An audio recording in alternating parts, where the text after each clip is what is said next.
चलिए हेडिंग डालिए तो।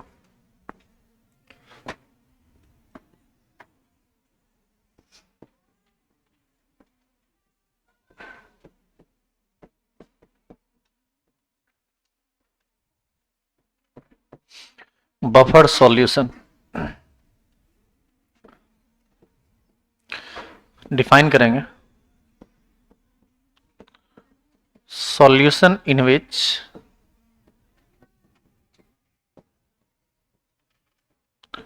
value of pH remains nearly constant on addition of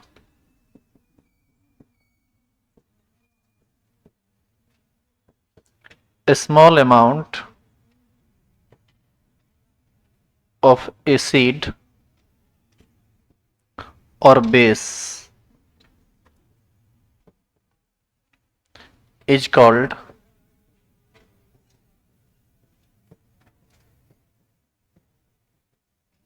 buffer solution, is called buffer solution।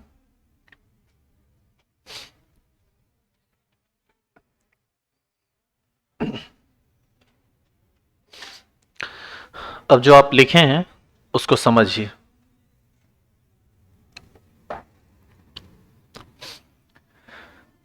देखो, buffer solution एक ऐसा सॉल्यूशन होता है जिसमें यदि आप स्मॉल अमाउंट में थोड़ा एसिड डाल दें तो भी, या थोड़ा बेस डाल दें तो भी, उसके पीएच के वैल्यू पर किसी तरह का कोई ज्यादा फर्क नहीं पड़ता है। जो पीएच पहले था वही पीएच बाद में भी रहेगा।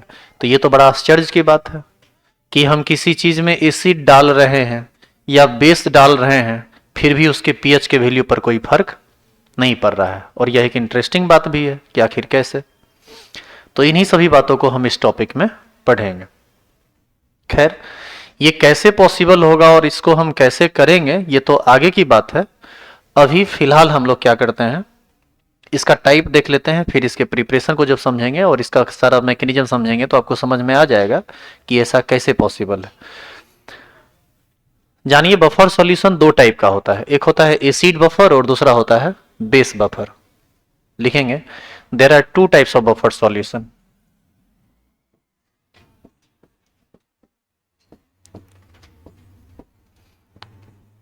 There are two types of buffer solution। एक नंबर है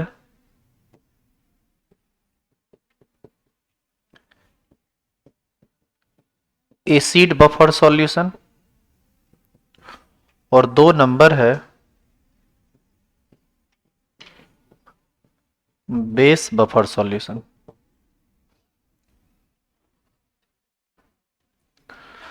तो पहला है एसिड बफर और दूसरा है base buffer.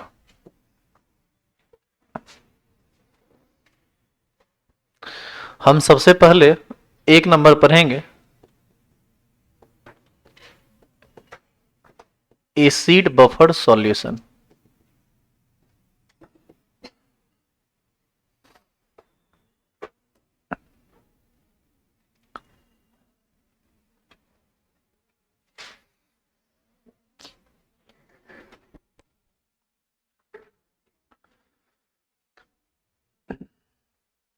Acid buffer solution, देखो, बफर सॉल्यूशन दो टाइप का होता है। एक में यदि आप एसिड मिलाते हैं तब उसका पीएच बदलता नहीं है, और एक में बेस मिलाते हैं तब उसका पीएच नहीं बदलता है। एसिड मिलाने पर नहीं बदलेगा तो एसिड बफर, बेस मिलाने पर नहीं बदलेगा तो बेस बफर। तो जैसे यहां पर हम डिफाइन किए हैं वैसे यहां पर डिफाइन करेंगे। वहां पर एसिड बेस सब की बात हुई, इसमें सिर्फ किसकी बात होगी? एसिड की बात होगी। तो लिखेंगे solution in which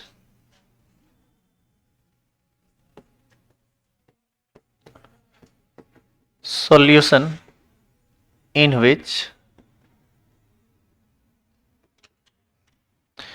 value of pH remains nearly constant on addition of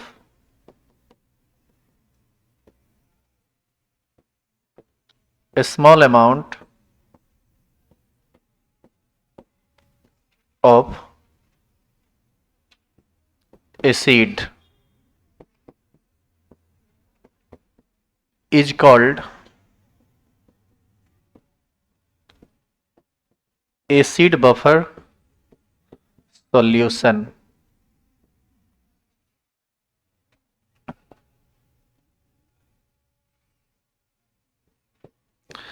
आगे एरो देके लिखेंगे acid buffer solution is prepared by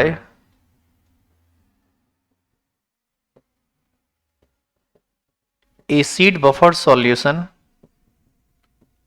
is prepared by mixing of weak acid and its conjugate base in excess amount। Acid buffer solution is prepared by mixing of weak acid and its conjugate base in excess amount। अब यहां पर जितनी बातें लिखी गई है वो सिर्फ अभी लिखी गई है, आप अभी तक इसको समझे नहीं है। तो चलिए इसको समझते हैं।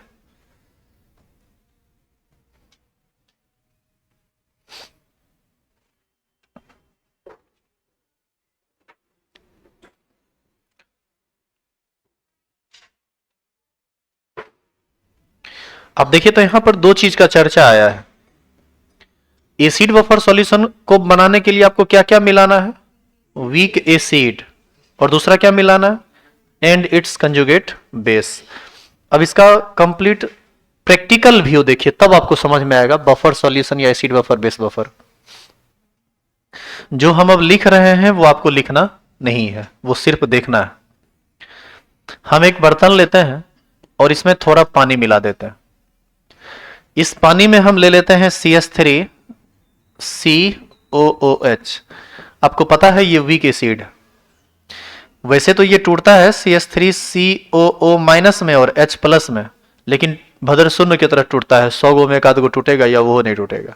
कुछ ऐसा ही ना खेल है इसके साथ। यदि ये टूटना नहीं चाहता, इसका मतलब ये इसी रूप में बना हुआ रहना चाहता है। ये H प्लस और O माइनस आपस में जुड़ा हुआ रहना चाहता है, यही ना इसका मतलब हुआ। अच्छा, दूसरा ले लीजिए इसका कंजुगेट बेस। पहले बताइए इसका कंजुगेट बेस क्या होगा? H प्लस को निकाल दीजिए, क्या होगा बताइए? CH3COO माइनस, यही ना होगा। अच्छा ये बताइए कि कोई भी आयन, सिर्फ आयन आप अलग करके सॉल्यूशन में थोड़े डाल सकते हैं, वो हमेशा कंपाउंड के रूप में रहता है। तो आप एक ऐसा कंपाउंड लीजिए जिससे CH3CO माइनस बने। इसके लिए आप क्या कीजिए, इसमें आप ले लीजिए CH3COONA। इसको हम बोलते हैं सोडियम एसीटेट। यह एक स्ट्रॉन्ग इलेक्ट्रोलाइट है, पूरा का पूरा टूट जाता है। कैसे टूटता है बताओ? ये CH3COO माइनस में और Na प्लस में। समझ में आई बात? अब बताइए ये क्या है? इसका कंजुगेट बेस, और ये क्या है? Weak acid. तो वीक एसिड और कंजुगेट बेस का मिक्सचर हो गया। अच्छा, यदि आप ये लिख दिए हैं तो इसको लिखने की कोई आवश्यकता नहीं है, तो हम इसी को थोड़ा और ढंग से लिख देते हैं। यहां हम लिख देते हैं CH3COO माइनस और Na प्लस। अच्छा आप ये बताइए कि यदि यह वीक एसिड है तो इसका ये कंजुगेट बेस स्ट्रॉन्ग होगा या वीक होगा? वीक का स्ट्रॉन्ग होता है और स्ट्रॉन्ग का वीक होता है। इसकी टेंडेंसी है बहुत ज्यादा कि यदि इसको H प्लस मिलेगा ना, धराम से उसको धरेगा, पकड़ेगा तुरंत, उसको कहीं भी रहेगा खोज के निकाल लेगा उसको, क्योंकि CH3COOH के साथ जुड़कर ज्यादा स्टेबल है, इसीलिए तो वो टूटना नहीं चाहता है। तो CH3COH वीक एसिड है और इसका ये कंजुगेट बेस स्ट्रांग है। अब आप जो मिक्सचर तैयार किए हैं वो बफर सॉल्यूशन बन चुका है और यह एक एसिड बफर सॉल्यूशन है। अब इसके इसके आगे का बात समझिए। यदि आप इसमें थोड़ा सा HCl मिलाते हैं, HCl मिलाने पर एसिड, HCl का मतलब आप क्या मिला रहे हैं, एसिड मिला रहे हैं। और एसिड मिलाने का क्या मतलब होता है कि आप उसके पीएच को घटाना चाह रहे हैं, लेकिन आप इसमें एसिड मिला के देखिए, आपको इसका पीएच बदलने वाला नहीं है। क्यों नहीं बदलेगा, अब आप इस बात को समझिए। पहले आप ये बताइए कि पीएच का फॉर्मूला क्या होता है, negative log of concentration of H plus. यदि H प्लस का कंसंट्रेशन बदलेगा तभी पीएच बदलेगा। और पानी में जब आप HCl मिलाएंगे तो पानी के अंदर HCl टूटेगा H प्लस में और Cl माइनस में। इस पानी में आ गया H प्लस और Cl minus, Cl minus Na plus और के साथ मिलकर क्या बना देगा, NaCl। और ये जो H प्लस आप देख रहे हैं इसको तेजी में धरेगा कौन, CH3CO माइनस, और ये आपस में मिलकर फिर से क्या बना देगा, CH3COOH। अब बताइए कि जो H प्लस आपको लग रहा है कि पानी में गया होगा और H प्लस के कंसंट्रेशन को बढ़ाया होगा, वह H प्लस अंदर जाके सेट हो गया किसके साथ, CH3CO माइनस के साथ। तो ऐसी स्थिति में जब H प्लस रहा ही नहीं, वो कंपाउंड बना लिया, तो बताइए इसका पीएच कभी भी बढ़ेगा घटेगा। इसका मतलब है कि आप यदि स्मॉल अमाउंट में डालेंगे HCl, तो इस HCl यदि आप स्मॉल अमाउंट में इसमें डालेंगे तो इसके पीएच पर कोई फर्क नहीं पड़ेगा, क्योंकि कंसंट्रेशन ऑफ H प्लस में कोई परिवर्तन नहीं हो रहा है। इसीलिए तो लिखा गया कि acid buffer solution is prepared by mixing of weak acid and it's conjugate base, क्योंकि कंजुगेट बेस रहेगा और HCl में से जो H प्लस आएगा उसको ये फटाक से पकड़ के फिर से वीक एसिड का निर्माण कर देगा। इसी वजह से इसका पीएच बदलता बदलता नहीं है। क्या समझ में आया ये? तो इसको लिखना नहीं, अरे इसमें दिक्कत भी है। तो इसमें अब क्या करना है आपको, बस ये लिख लेते हैं, इसको आप लिखिए तो साथ साथ, एसिड बफर सॉल्यूशन यदि आपको ये बनाना है तो आपको सबसे पहले क्या करना पड़ेगा, एक लेना पड़ेगा वीक एसिड और दूसरा क्या लेना पड़ेगा, कंजुगेट बेस, और ये भी एक्सेस अमाउंट में, अधिक मात्रा में रहेगा तब ना H प्लस को खोज के निकाल लेगा तुरंत, तो ये रहेगा एक्सेस में। जैसे कुछ एग्जाम्पल के तौर पर यदि हम CH, पहला एग्जाम्पल है ये, CH3COOH लेते हैं तो निश्चित है कि आपको लेना पड़ेगा CH3COOO माइनस। जो आएगा कहां से, इसका सोर्स क्या होगा, CH3COO Na, यही टूटेगा CH3CO माइनस में और Na प्लस में। दूसरा, यदि आप इसमें फॉर्मिक एसिड लेते हैं HCOOH तो ये होगा HCOO माइनस, ये आएगा कहां से, HCOO Na से। तीसरा लेते हैं C6H5COOH, इसका कंजुगेट बेस है CH3COO minus, sorry C6H5COO minus, C6H5COO Na इसका सोर्स होगा। तो ये सब जब आपस में मिलेगा, ये दोनों ये दोनों ये दोनों, तो ये सब एसिड बफर सॉल्यूशन का निर्माण करेगा। कोई दिक्कत नहीं, आप के ले लीजिए, कोई ऐसा चीज ले लीजिए जो टूटे। जैसे आप यहां पर Na नहीं लेना चाहते हैं, कोई बात नहीं, यह है सोडियम एसीटेट। आप यहां पर यदि पोटासियम ले लेंगे तो के लिखना पड़ेगा, तब लिखेंगे पोटासियम एसीटेट। तो कोई भी चीज ले सकते हैं, ऐसा कोई क्रिया खेले नहीं है कि Na ही रहेगा। हम बस एक एग्जाम्पल बता दिए कि आप इस तरह से चल सकते हैं, ठीक है।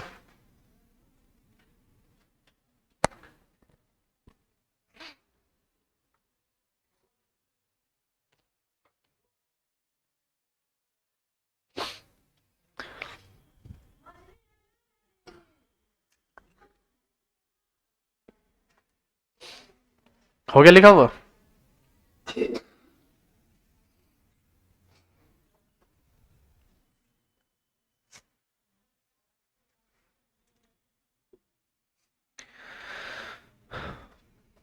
अब आप लोग भी क्लास के रिगार्डिंग कुछ इंपॉर्टेंट नोटिस सुन लेंगे, उसके बाद आगे की पढ़ाई करेंगे हम लोग।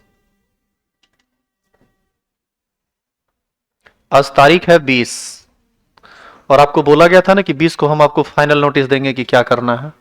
इससे पहले हम आपको ऑलरेडी हिंट कर चुके हैं, लेकिन आज चूंकि पहले से बोले हुए हैं तो आपको हर चीज बढ़िया से समझा देते हैं। हालांकि रात में नोटिफिकेशन आपको चला गया होगा टेलीग्राम चैनल पे, तो आप लोग पढ़ के पंडित हो ही गए होंगे उम्मीद है, लेकिन यहां पर समझाएंगे तो थोड़ा ज्यादा बेहतर आप समझिएगा। नोटिस का जो सबसे पहला और सबसे इंपॉर्टेंट बात है वो ये है कि हम नौकरी छोड़ दिए हैं पूर्ण रूप से, और इस पर आपको भरोसा करना चाहिए। दूसरी बात, 12th का क्लास आपका 1 फरवरी से स्टार्ट होगा, 1 फरवरी 2024। इंग्लिश मीडियम का टाइम है 7 से 8 मॉर्निंग में, और इस टाइम के साथ कोई उठा पटक नहीं चलेगा, क्योंकि जब स्कूल छोड़े हैं तो उठा पटक की कोई गुंजाइश ही नहीं है। इसके लिए आप निश्चिंत रहें, इसके लिए हम आपको श्योर करते हैं। ऐसा कभी भी हुआ तो आपका पूरा का पूरा रुपया वापस कर देंगे हम, इस बात को ध्यान में रखिएगा। इसीलिए आप निश्चिंत रहिए इसके लिए। हाँ, एक्स्ट्रा टाइम कभी कभी मान लो संडे को पढ़ाए तो जरूरी थोड़े कि 7 से 8 में पढ़ाएंगे, तब दूसरा टाइम दे देंगे। रेगुलर बैच में कभी भी 7 से 8 टाइम आपका बदलेगा नहीं, ये फिक्स है। 6 से 7 हिंदी मीडियम रहेगा, 7 से 8 इंग्लिश मीडियम रहेगा सीबीएसई प्लस बिहार बोर्ड, और 8 से 9 हिंदी मीडियम रहेगा। ये हिंदी मीडियम का है बिहार बोर्ड, या कोई भी अदर बोर्ड भी रहेगा तो चलेगा, लेकिन हिंदी मीडियम का रहेगा। तो टोटल 3 बैच है, 1 बैच इंग्लिश मीडियम का है और 2 बैच हिंदी मीडियम का है। अब थोड़ा फीस सुन लेंगे। 1 टाइम 3600 पेमेंट करना पड़ेगा हिंदी मीडियम वाले को, और इंग्लिश मीडियम वाले को 4600 करना पड़ेगा। और यदि आप इंस्टॉलमेंट में जाते हैं तो आपको 1000 रुपया ज्यादा लग जाएगा, यानी 3600 को 4600 बना दीजिए, 4600 को 5600 बना दीजिए। ये 1 टाइम देंगे तभी आपका ये फीस है। ये इंग्लिश मीडियम का है और ये हिंदी मीडियम का है। हिंदी मीडियम वाले को 3600, इंग्लिश मीडियम वाले को 4600।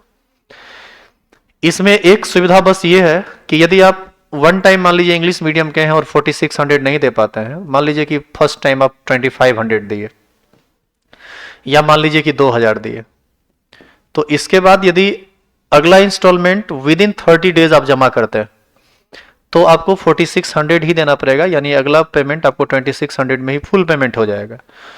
उसके बाद भी 5 डेज का मतलब उसको एक्सटेंड किया जाएगा, उसमें आपको रिमाइंडर दे दिया जाएगा, फोन कॉल चला जाएगा कि आपका पेमेंट होना है, नहीं होगा तो अब ज्यादा लग जाएगा।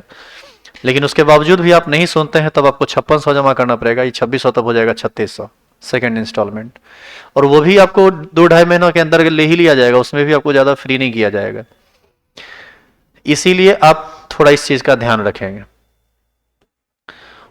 ये ऑफलाइन फीस था, अब ऑनलाइन फीस सुन लीजिए। क्लास ऑनलाइन ऑफलाइन दोनों चलेगी, लेकिन ऑनलाइन क्लास यूट्यूब पर नहीं चलेगा। ऑनलाइन क्लास चलेगा हमारे अपने एप्लीकेशन पर, उसका वेब वर्जन भी है, आप लैपटॉप में भी देख सकते हैं, मोबाइल में भी देख सकते हैं ऐप डाउनलोड करके, शारदा डिजिटल, जो कि आप पहले से जानते हैं, नहीं जानते हैं तो आप कांटेक्ट कर लेंगे, सारी परेशानी दूर कर दी जाएगी।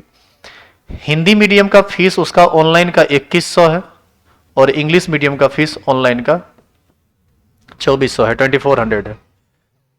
और ये क्लास आपको लाइव भी मिलेगा और रिकॉर्डेड लेक्चर भी मिलेगा, आप जैसे पढ़ना चाहें आपकी मर्जी, चाहे जहां से भी हो, जिस बोर्ड से भी हो, आप सब के लिए है ये 12th केमिस्ट्री। असाइनमेंट सारा का सारा आपको पीडीएफ में मिलेगा, और यदि कोई ऐसे लोग, काफी लोग इंटरेस्टेड होते हैं इसमें कि हम ऑनलाइन और ऑफलाइन दोनों करेंगे, तो आपको दोनों का फीस सबमिट करना पड़ेगा। हिंदी मीडियम को 3600 प्लस 2100, और इंग्लिश मीडियम को 4600 प्लस 2400। यदि आप दोनों का दोनों बैच परचेज करते हैं तो ये 600 बस अपनी तरफ से हम छोड़ेंगे, बाद बाकी उससे 1 भी रुपया कम नहीं, वो आपको पूरा का पूरा देना पड़ेगा। आज ये चैप्टर समाप्त हो रहा है, आयनिक इक्विलिब्रियम। अगला चैप्टर स्टार्ट होगा थर्मोडायनामिक्स, और उसके बाद गैसियस स्टेट। टॉपिक दोनों का दोनों बहुत इंपॉर्टेंट है, इसको बोलने की हमको जरूरत नहीं है, वो आप समझते हैं। कल संडे है, छुट्टी रहेगा, मंडे से ये टॉपिक स्टार्ट होगा, और मंडे से आपका क्लास इंग्लिश मीडियम का 10 से 11 चलेगा, जैसे क्लास पहले चलता था। यानी ये टाइम में आपको 8 से 9 में नहीं आना है। इसलिए ये किया गया है क्योंकि बहुत सारे लोगों को अभी भी विश्वास नहीं हो रहा है कि सही में नौकरी छोड़ दिए क्या। ये बहुत लोग विश्वास ही नहीं कर पा रहे हैं। तो 10 से 11 जब यहाँ पढ़ा रहे होंगे तो विश्वास होगा ना कि हाँ सही में छोड़ दिए। क्योंकि पाठक बाबा आए हुए हैं, 9 से 9:05 होने नहीं देते हैं टीचर को। जब छोड़े तब तो 11 बजे तक पढ़ा रहे हैं। तो अभी कुछ लोग मैसेज किए हुए थे कि सर विश्वास ही नहीं हो रहा है, आप सही में पढ़ाइएगा ना कंटिन्यू। तो आप निश्चिंत रहिए कि पढ़ाई कंटिन्यू ही होगा। तो आपको 10 से 11 आना है ऑफलाइन क्लास में, और जो भी लोग ऑनलाइन पढ़ते हैं आप सबको भी ऑफलाइन आना है, क्योंकि सोमवार से यूट्यूब पर लाइव लेक्चर नहीं मिलेगा आपको। सोमवार से सिर्फ ऑफलाइन ही व्यवस्था है, ऑनलाइन कोई व्यवस्था नहीं है। आज लास्ट है ऑनलाइन का यहाँ यूट्यूब पे। बात बाकी उम्मीद करते हैं कि इससे ज़्यादा नोटिस की आपको ज़रूरत नहीं है, और इतना नोटिस मिल गया कि आपको शायद सारा का सारा बात याद भी नहीं रहे। तो बात समझ में आ गई है सारा चीज़।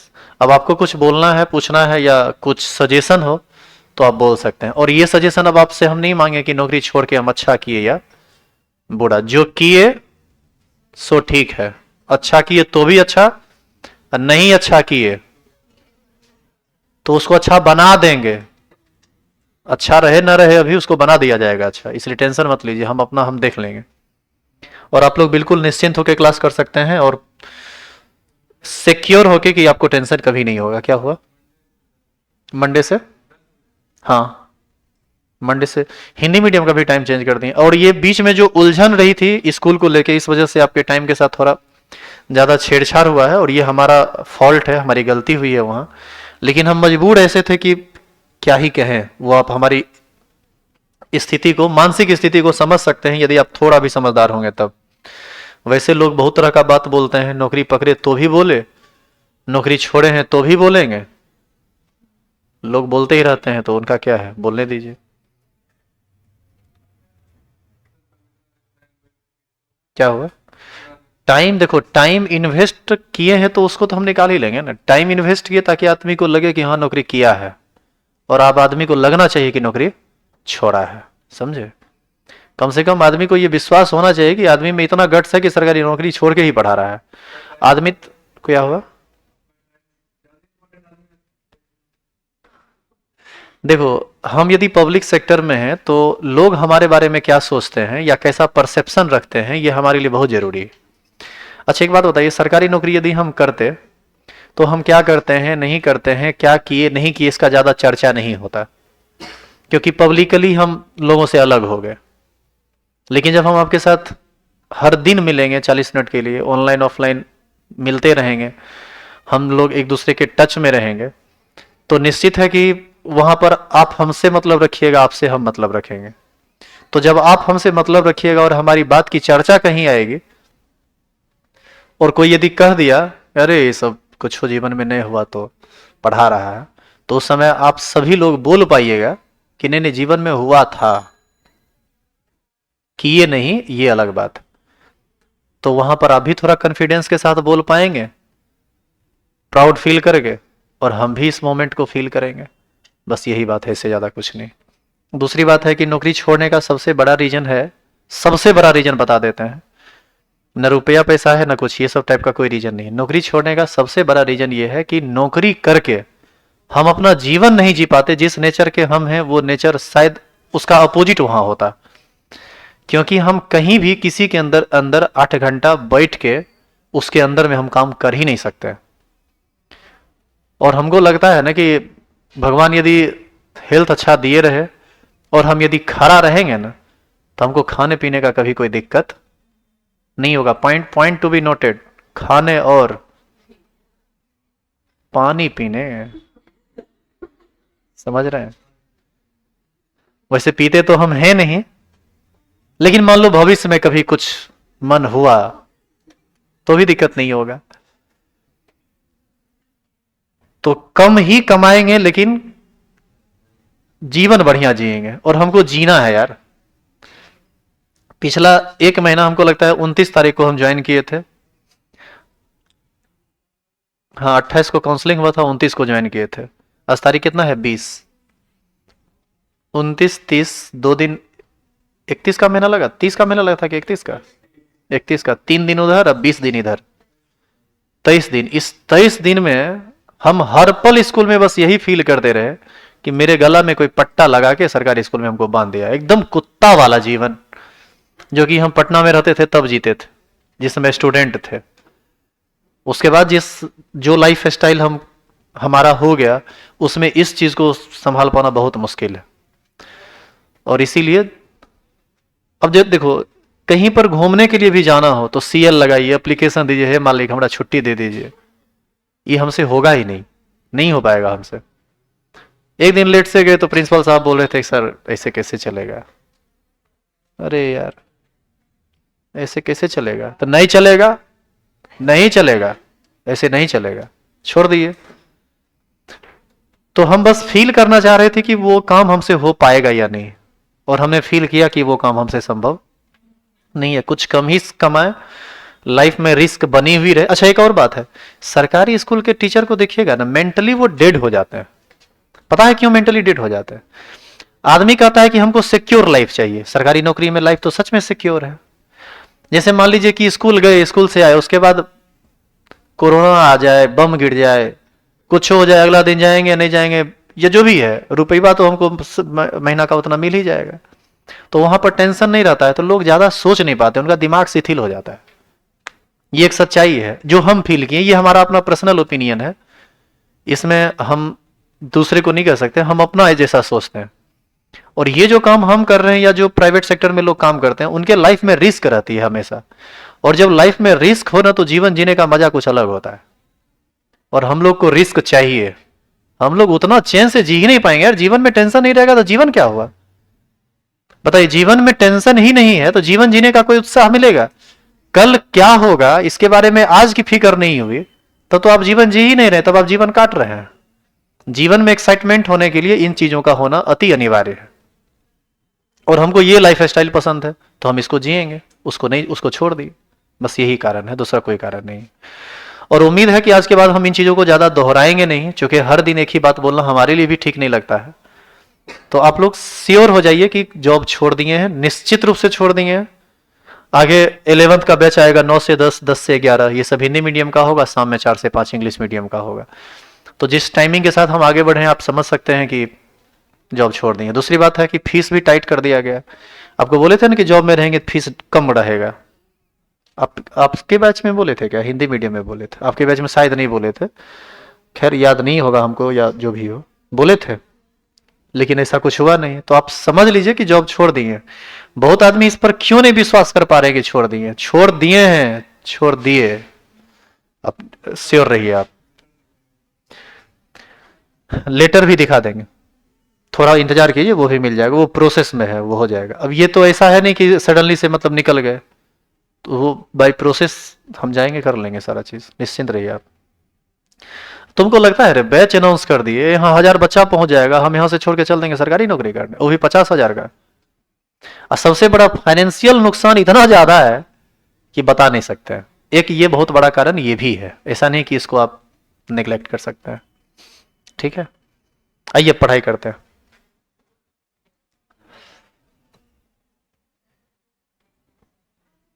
लिखिए तो, ही नहीं डालिए तो।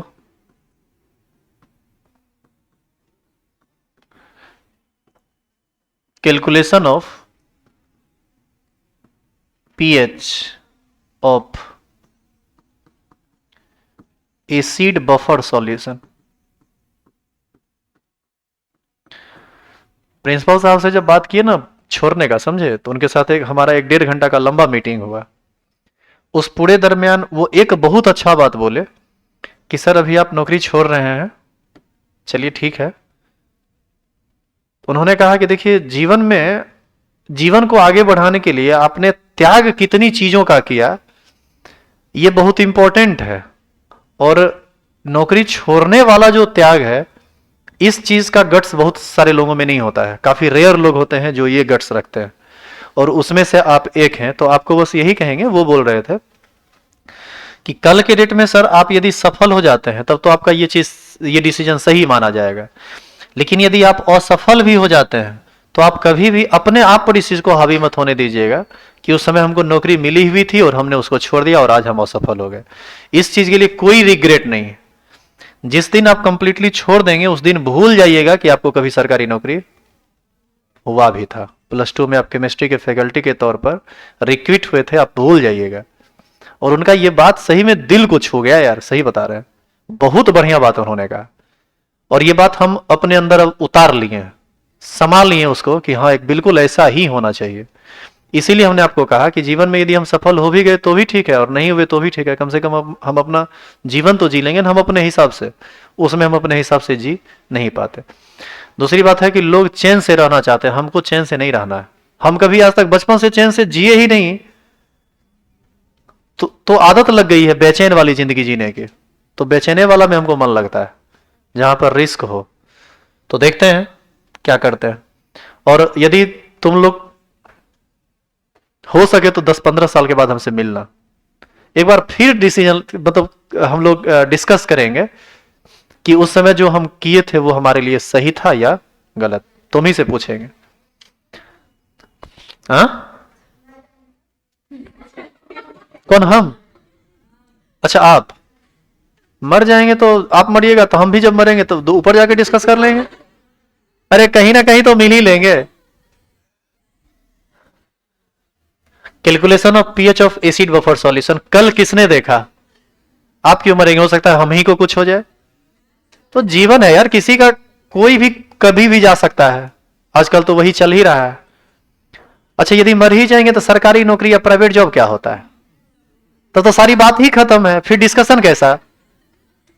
डिस्कशन तो तभी संभव है जब हम जिंदा रहे, आप जिंदा रहे। क्या जी, है कि नहीं?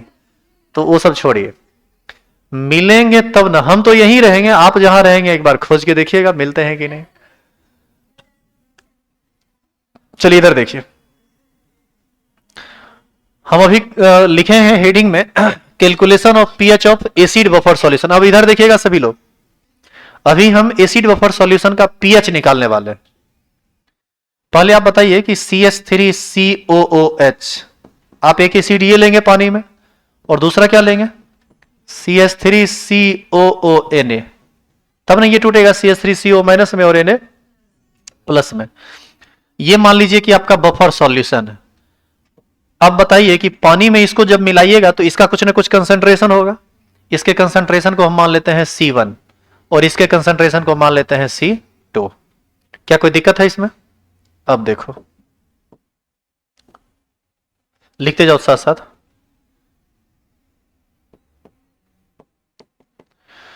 C1 क्या है? इनिशियल कंसंट्रेशन ऑफ CH3COH, और C2 क्या है? Initial concentration of conjugate base, it means initial concentration of CH3CO-। अच्छा, ये टूटेगा कैसे? ये टूटेगा CH3COO- में और Na प्लस में।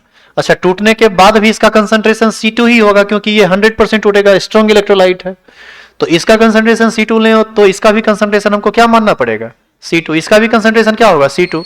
लेकिन इसकी कोई जरूरत है नहीं, हमको इसकी जरूरत पड़ेगी आगे। अच्छा, एक बात बताइए, ये स्ट्रॉन्ग इलेक्ट्रोलाइट है, ये रिवर्सिबल तो टूटेगा नहीं। स्ट्रॉन्ग, ये वीक इलेक्ट्रोलाइट है, यही ना रिवर्सिबल रिएक्शन करेगा। तो अच्छा, यहां से H+ की भी कोई संभावना नहीं है, तो यहां से पीएच को भी कोई लेना देना नहीं है। पीएच को लेना देना इससे है। तो चलिए इसको तोड़ते हैं। CH3COOH, बताओ कैसे टूटेगा? CH3COO- में और H+ में। बोलिए, कोई दिक्कत है? T बराबर 0 पर इसका कंसंट्रेशन कितना लिए हैं आप? बोलिए जल्दी। इसका कंसंट्रेशन लिए हैं C1, और ये टूटा है तो टूटेगा कम, तो उसके हिसाब से इसका कंसंट्रेशन कम होगा। लेकिन पहले से ही आप बर्तन में मिलाए हुए हैं कौन चीज? CH3CO-, जिसका कंसंट्रेशन कितना है? C2। तो ये कितना हो जाएगा? C2। और ये कितना होगा? 0। ये समझे ये कैसे कैसे हम बोले हैं? बोलिए, ये काफी टेक्निकल पॉइंट है, क्या इसमें दिक्कत भी है? ये टूटने से ये बना, लेकिन इसके टूटने से ये बहुत कम बनेगा, लेकिन ये तो पहले से ही बर्तन में C2 मात्रा में उपस्थित है। तो T बराबर 0 पर ही हम ये लिखेंगे, चूंकि मिक्सचर है, ये और ये दोनों उपस्थित है, तो दोनों को कंसीडर करना पड़ेगा। अब बताओ, इसमें होगा चेंज। मान लो कितना से चेंज किया? -x से। तो ये कितना बनेगा? +x। ये कितना बनेगा? +x। आप एक बात बताइए, इक्विलिब्रियम कंसंट्रेशन क्या होगा? C1 सांद्रण पहले था जिसमें चेंज हुआ कितना x। अब आप बताइए कि वीक इलेक्ट्रोलाइट का प्रारंभिक इनिशियल कंसंट्रेशन और इक्विलिब्रियम कंसंट्रेशन हम लोग आपस में समान मानते थे ओस्टवाल डाइल्यूशन लॉ के अनुसार, क्या कि आपको बताया गया था कि ये इतना ना कम टूटता है ना कि इसके तुलना में ये कुछ है ही नहीं, x का मान इतना ना कम है। अरे भाई 100 में यदि एक घट जाएगा तो 99 ही ना बचेगा, तो बहुत ज्यादा का अंतर नहीं आता है। तो यहां पर हम इसको C1 माइनस एक्स तो मानेंगे, लेकिन ये लगभग कितना के बराबर होगा, C1 के बराबर होगा। समझे कैसे बोले सो?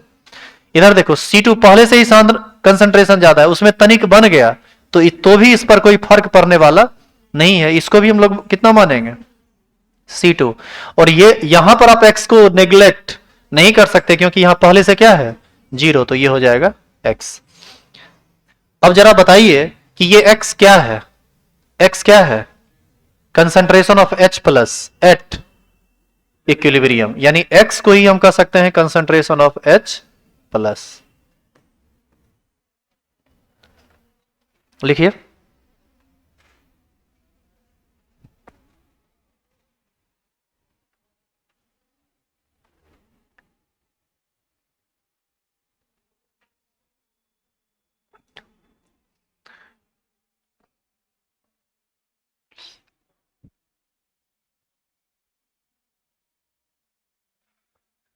किंग माफिया केएसपी बोल रहे हैं कि पेपर दिखाइएगा, तो पेपर दिखाएंगे आपको, आप टेंशन मत लीजिए। अच्छा तुमको ऐसा नहीं लगता है कि के पाठक के समय में हम यहाँ कोचिंग पढ़ाते रहेंगे, तुमको अभी भी क्यों नहीं विश्वास हो रहा है? कैसे आदमी हो यार, इतना इतना चिल्ला चिल्ला के बोल रहे हैं फिर भी नहीं मान रहे हैं। इसमें तो आपकी दोस्त है भाई। अब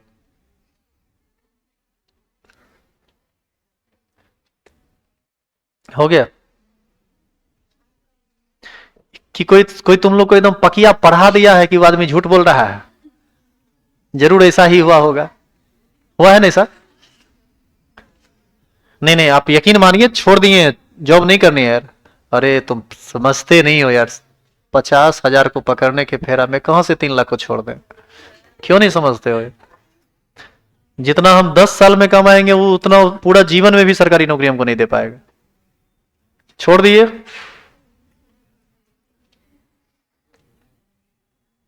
चलो इसको चेंज करें। अब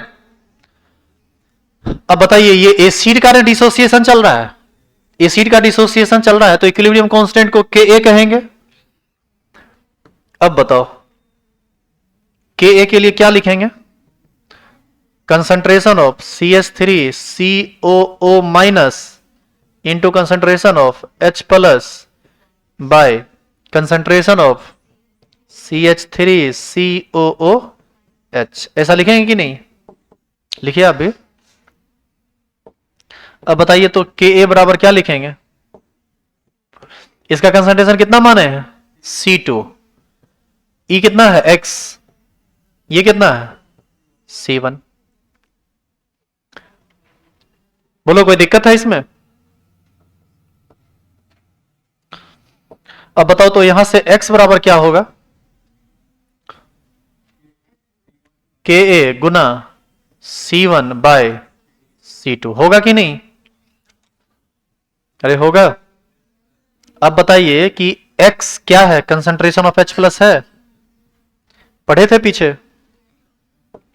नहीं नहीं अभी बताए थे। बराबर क्या लिखें? Ka into C1 by C2। हुआ कहां अभी? बहुत बात है, लिखो ना अभी, लिखते जाइए साथ साथ लिखते जाइए, रुकिए मत। इसके नीचे टेकन लॉग बोथ साइड,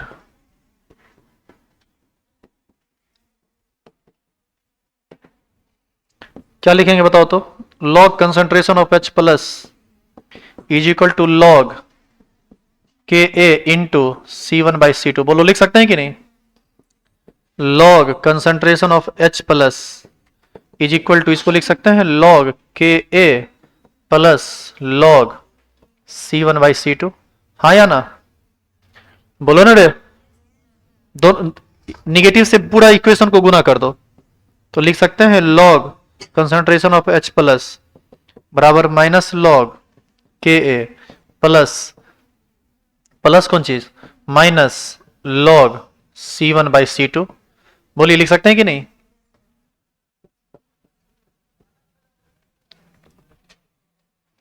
ये सब समझ में आ रहा है कैसे कैसे कर रहे हैं? अच्छा, negative log of concentration of H plus को ही क्या बोलेंगे? पीएच। निगेटिव लॉग ऑफ के को क्या बोलेंगे? बोलो।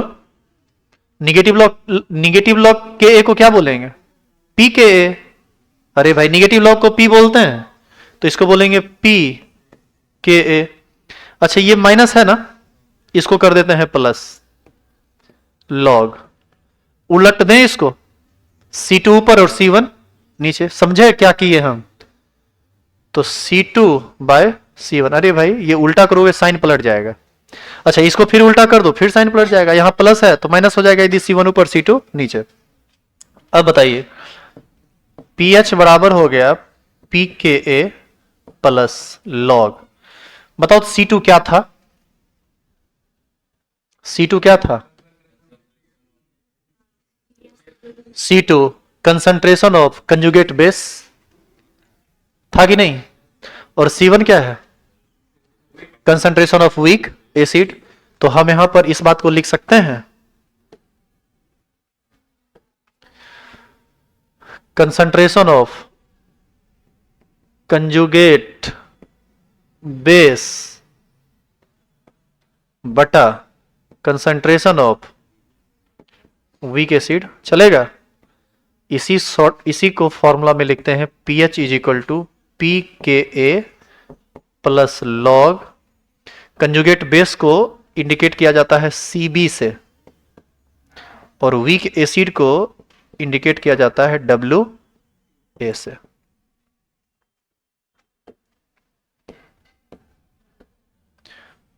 देखो इधर, इधर देखो, कोई भी वीक एसिड है उसका के मान दिया रहेगा तो पी के निकल जाएगा कि नहीं निकल जाएगा? पी का मतलब निगेटिव, के का मान दिया हुआ तो निगेटिव लॉग निकाल दीजिए। कंजुगेट बेस का कंसंट्रेशन दिया हुआ रहेगा, वीक एसिड का कंसंट्रेशन दिया हुआ रहेगा, तो इसका लॉग मान सॉल्व कर दीजिए, इसका लॉग मान सॉल्व कर दीजिए, दोनों को जोड़ दीजिए तो बताइए क्या निकल जाएगा? पीएच। क्या निकला? PH of acid buffer solution. ये किसका फॉर्मूला निकला? पीएच ऑफ एसिड बफर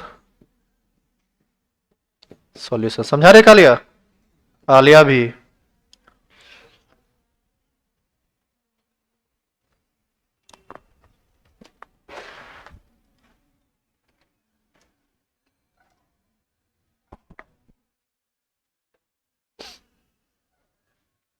जल्दी कीजिए, बेस बफर पूरा का पूरा बचा हुआ है। जितना बात अभी एसिड बफर में पढ़े वो पूरा का पूरा पढ़ना पड़ेगा बेस बफर में। बस यही है कि अब समझाना थोड़ा आसान है, उसमें कुछ ज़्यादा टाइम लगेगा नहीं। इस प्रकार एसिड बफर पूरी तरह से समाप्त हुआ। अब समझ में आया कि लोग का 1000 ज़्यादा क्यों रहता है? तुम लोग को नहीं समझ में आया? क्या समझ में आया? जल्दी बोलो, खड़ा हो, खड़ी हो जाओ। ये लोग का फीस 1000 ज़्यादा क्यों रहता है? नहीं पता है? नहीं पता चलेगा। चेंज करें इसको, हेडिंग डालिए तो बेस बफर सॉल्यूशन।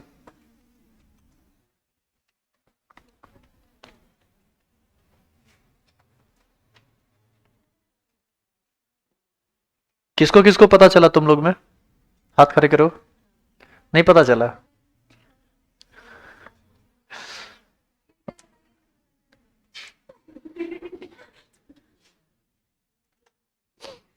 जाते जाते पता चल जाएगा। चेंज कर रहे हैं इसको, लिखिए तो बेस बफर सॉल्यूशन।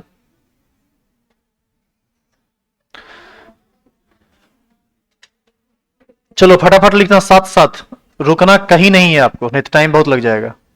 ये दूसरा था ना?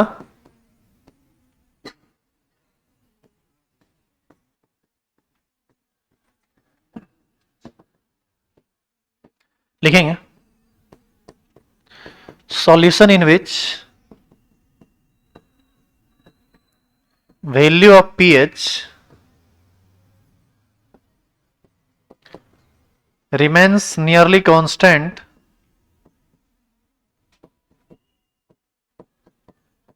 on addition of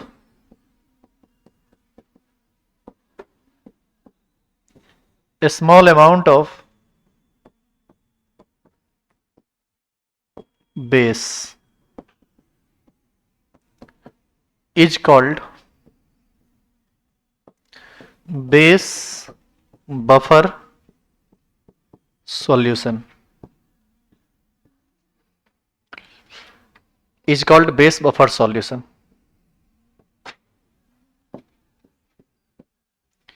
आगे लिखेंगे base buffer solution is prepared by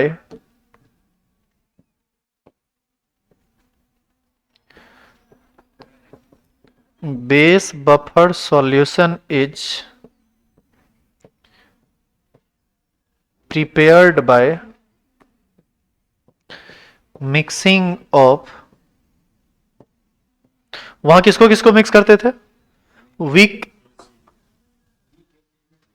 आता है, वीक एसिड और कंजुगेट बेस. यहां पर लेना पड़ेगा वीक बेस एंड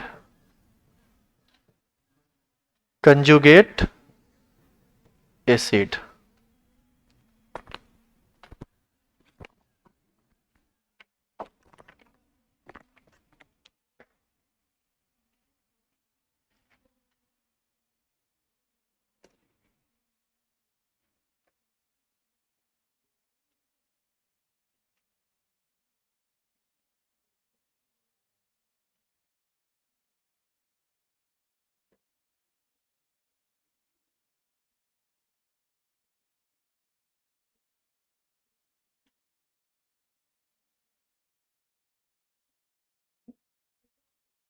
बस तुरंत छोड़ देते हैं, ज्यादा टाइम नहीं लगेगा, 5 मिनट दीजिए ना बस.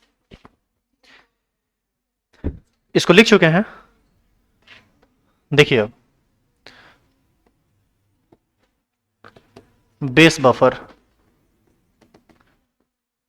अब बेस बफर कैसे कैसे बनाए हम? वीक बेस प्लस, लिखते जाइए, कंजुगेट एसिड. जैसे NH4OH ले लीजिए और इधर ले लीजिए NH4 प्लस. ये आपको मिलेगा कहां से? NH4Cl से. ये पूरा पूरा टूट जाता है पानी में और ये बहुत आंशिक रूप से टूटता है. आप ले लीजिए BOH, बोरोन हाइड्रोक्साइड, यहां ले लीजिए B प्लस. ये सबसे बनता है बेस बफर. अब एक चीज देखो, इसमें यदि आप बेस मिलाइएगा तो सुनिएगा ध्यान से, एक बर्तन लिए, बर्तन में पानी लिए, पानी में NH4OH लिए और पानी में NH4 प्लस लिए. ये वीक बेस है और ये उसका कंजुगेट एसिड. अब बताइए यदि आप थोड़ी सी मात्रा में इसमें NaOH डालिएगा तो NaOH टूटेगा कैसे? Na प्लस में और OH माइनस में. जो OH माइनस आएगा NH4 प्लस के साथ फटाक से मिलके क्या बना देगा? NH4OH. बताइए वो OH माइनस फ्री तो रहा नहीं, और OH माइनस फ्री रहेगा नहीं तो इसके pH पर किसी तरह का कोई असर नहीं आएगा और बेस बफर का निर्माण हो जाएगा. समझ में आया? लिखेंगे आगे, pH of base buffer solution.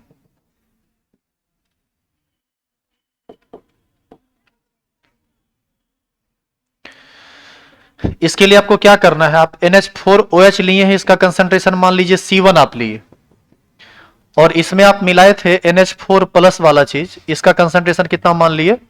C2.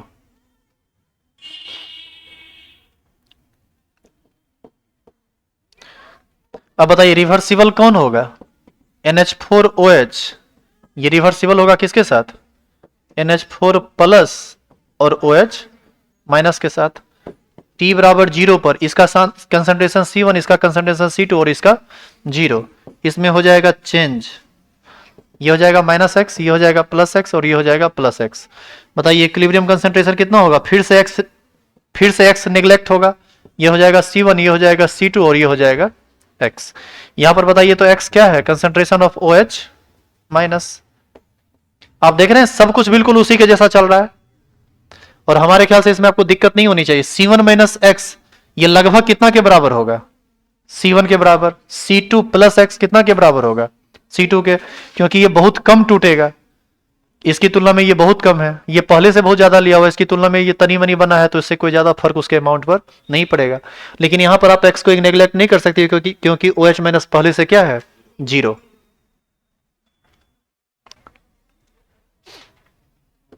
हो गया।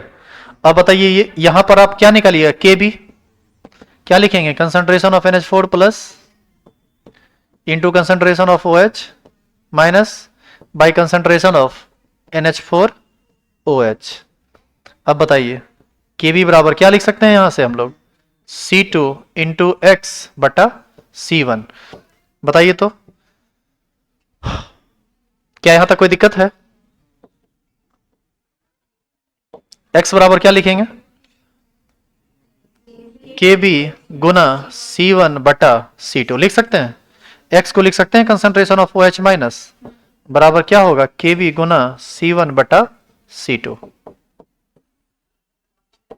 दोनों तरफ लॉग ले लीजिए, तो ये हो जाएगा log concentration of OH minus बराबर लॉग, इसको लिख दें log K B plus log C1 by C2। थोड़ा शॉर्टकट कर दिए एक टर्म यहां, लॉग m इंटू एन का फॉर्मूला पर ये ना टूटेगा, ये दोनों तरफ में नेगेटिव साइन ले लीजिए, log minus log concentration of OH minus बराबर minus log K b minus log C1 by C2। Negative log of concentration of OH minus को ही ना हम लोग POH बोलते हैं, बराबर इसको PKB बोल सकते हैं, और इसको क्या बोलेंगे, प्लस लॉग C2 बटा C1। अब बताइए यहां से POH बराबर हो जाएगा PKB प्लस लॉग, आप याद कीजिए C2 क्या था, कंजुगेट एसिड, तो ये हो जाएगा कंसंट्रेशन ऑफ कंजुगेट एसिड अब बटा कंसंट्रेशन ऑफ वीक बेस। इसी को शॉर्टकट में हम क्या लिख सकते हैं, POH बराबर PKB प्लस लॉग, बोलिए कंसंट्रेशन ऑफ CA अब बटा कंसंट्रेशन ऑफ WB। कंफ्यूज तो नहीं होंगे आप? अब बताइए आपको ये फॉर्मूला मिल गया, यहां से POH निकल जाएगा, अब POH निकल जाएगा तो pH नहीं निकल जाएगा, क्या होता है pH बराबर pH प्लस POH बराबर होता है 14। तो बताइए POH बराबर क्या होगा, 14 माइनस pH। तो हम यहां लिख सकते हैं 14 माइनस pH बराबर PKB plus log conjugate acid by weak base. That's all.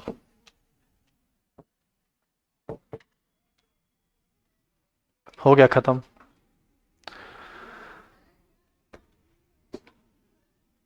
अगला दिन स्टार्ट होगा थर्मोडायनामिक्स, टाइम होगा सुबह में 10 से 11।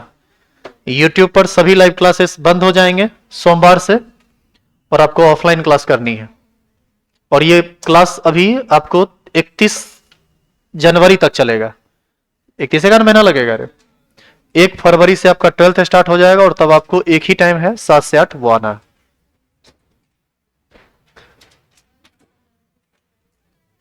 और पता चल गया, क्या पता चला?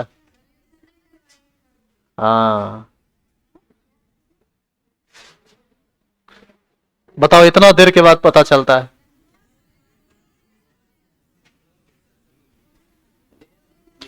जिनको भी जानकारी नहीं होगा, जानकारी शेयर कर देंगे आप लोग।